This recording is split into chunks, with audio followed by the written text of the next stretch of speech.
Broadcasting worldwide.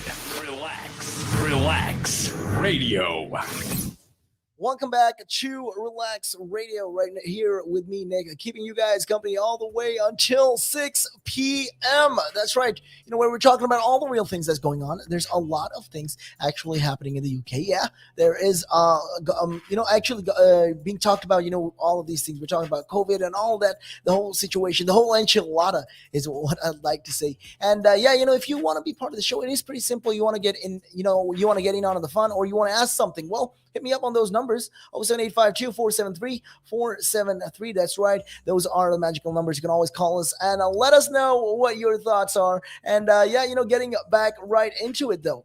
Conversion therapy. Yeah. That's something that we're going to be talking about right now. And the government has actually been accused of burying conversion therapy reports. So there's been a lot of these campaigns, and you know how conversion therapy, they wanted to stop all this, and because it was inhumane. I mean, how are you going to change someone's gender? If they're born with something like that, how can you actually think of changing that? I mean, that is the sad thing about it. And they say, okay, this, we don't want people to be practicing this. So a report commissioned over 2 years ago hit ministers' desks last December rather, and right now, but has yet to appear. So Boris Johnson has promised to ban what he called the abhorrent practice of conversion therapy. So the government says the study actually will be published shortly when a consultation is launched. So conversion therapy, if you guys are wondering what this whole thing is about, and what is it? What is this whole thing going on about? Well, to give you a little bit of a run-in on what that is, right? So conversion therapy is essentially defined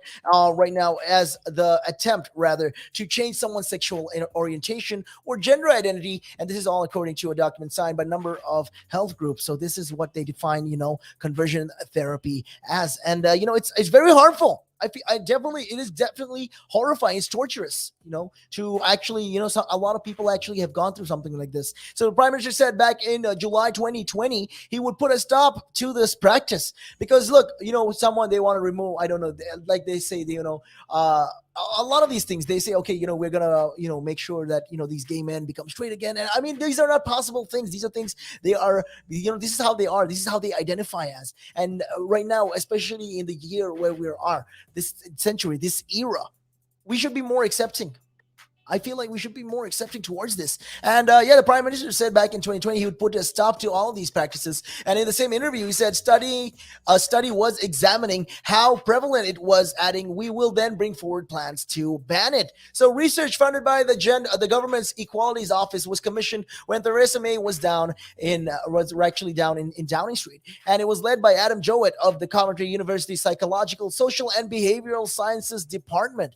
And back in April 2019 also, the project called for people to share their firsthand experiences of conversion therapy, whether it happened in a medical, commercial, or faith-based context. I mean, look, if you go online, right, if you Google and you see all these things, there are people, with their stories, really sad stories and really even scary stories, of how they were trying to, these conversion therapies, how it scarred them. It leaves a very physical and mental scar.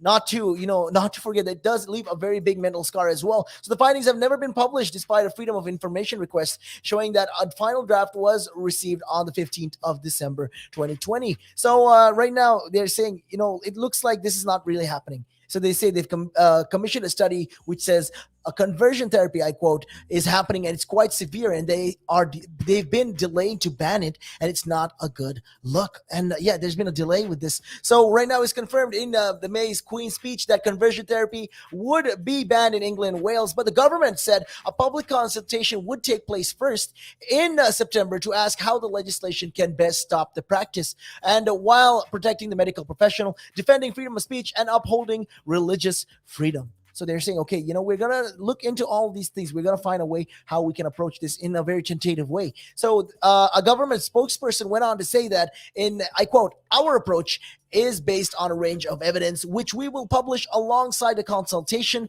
including the Coventry of University report. So some groups had welcomed the consultation, including the Evangelical Alliance, which represents at least 3,500 churches. So yeah, they're saying, okay, these are the guys that they want to talk about, right? They're saying, okay, the churches are in agreement to all this, and they're saying, okay, this is how we're going to consult. We're going to look into this. We're going to dive into this, and we're going to address this as much as we can and the best way we can. So right now, though, UK Director Peter Linus said at that time that they wanted to avoid a situation where a person can be accused of conversion therapy for praying with someone who freely chooses and asks for prayer. So yeah, right now, I mean, they're saying, okay, we're a lot of these. I mean, look, end of the day, the people are saying, okay, the people from these religious faiths as well say, okay, we're trying to avoid anything, and if the people want to come to us out of their own free will and ask for prayer, well, why should we stop them? Is what they're saying.